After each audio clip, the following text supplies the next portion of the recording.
everyone, this is Gail from Pretty Presets, and today I wanted to edit this photo that was submitted for Workflow Wednesday, even though it's actually Thursday now. This image kind of stood out to me and I really thought it was a beautiful portrait of this girl. So I also wanted to challenge myself to use a set that I don't use a lot. So today I'm going to be using the Fine Art Film Collection, and this has some beautiful presets in it, but I don't open them up and use them probably as much as I need to. So we're going to start here with some brushes, and I'm going to remove my before and after, and I'm going to zoom in. We're going to choose our eye color brown. Oh, I always lose these. I'm going to shrink my brush down to be just, barely the size of her eye. I'm just going to brush it over her eye just a little bit. And I'm actually going to raise up my brightness just a tiny bit.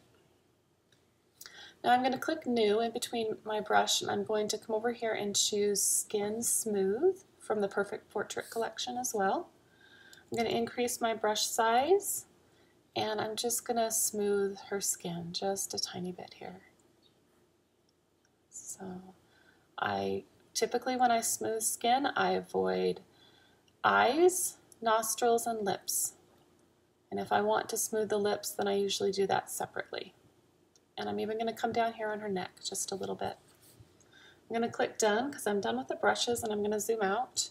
I'm going to come over here to the Bejeweled version 1 preset, and I'm going to click on that. And I like how that adds a pretty color to this photo. I am going to brighten my exposure a little bit. I think it's still a tiny bit too dark. Let's go down maybe to about 60. I'm going to come over here to my tone curve and click on my tone curve. And I want to reduce the contrast and the matte effect just a tiny bit. So I'm going to click on these last 2 points. Now before I do this, I should mention that I had my point curve selected. So if you don't see this point curve right here, just click on this little box in the lower right and your point curve will be selected. I'm just going to pull this down just a little bit until I kind of get it where I want. So, and then close that one up. So the last thing I want to do is, I feel like this side and bottom of the photo are a little bit brighter than I want them to be. So I'm going to go in here, I'm going to look at the vignette. I already have one that's been added with the preset.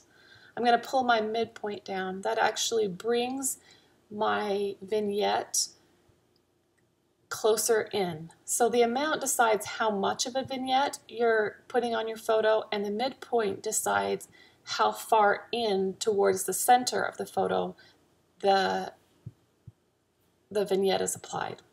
So I'm going to pull these both down, and that still doesn't quite do what I'm wanting it to do. So I'm going to come up here and grab my graduated filter. I'm going to choose Depth and Drama from the Graduated Filter Toolbox, and I'm going to click on that one. And I'm going to pull a graduated filter into this photo about like that. And I'm going to pull from the bottom up as well. And if I wanted to add a little bit more, and if you have Lightroom 6, this option is available in Lightroom 6. If you don't have Lightroom 6, then you probably leave it about here. I'm going to add a little bit more of this effect to the photo in a couple of spots. I'm going to come in around this tree, and I'm just going to brush on a little bit more.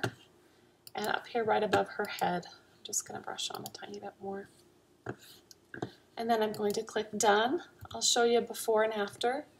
I think that's a really pretty addition to this photo. Anyway, thank you for following me for Workflow Wednesday today, and have a wonderful rest of your day.